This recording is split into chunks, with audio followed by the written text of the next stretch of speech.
If your fingerprint sensor isn't working after replacing screen on your Samsung, what you need to do is you enter settings. After entering settings, especially if it detects fingerprint but then it doesn't unlock, and even when you add, it doesn't work, so you head over to biometric and security. After going to biometric and security, you tap on this fingerprint added, input your passcode to access, then you remove all the existing fingerprints on the phone. So you remove all the existing fingerprints on the device, remove,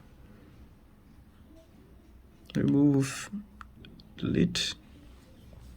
So after removing all the existing fingerprint on the device, then you add afresh. As you can see here, there is no fingerprint data. Then you add afresh. So you add,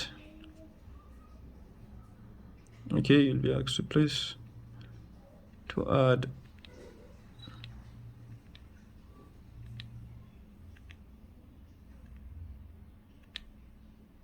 Please ensure you subscribe to my channel if you haven't already.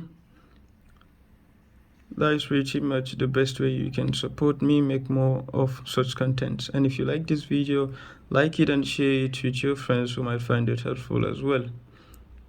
So yes, 96 100. Okay, the fingerprint is added and you can go ahead to test it, and I'm pretty much sure most of the time it's going to work for you after replacing a screen, especially when the screen you've replaced actually detects a fingerprint. When you tap on this fingerprint area, it shows up. So you just have to delete, you have to remove all the existing fingerprint and add a new one.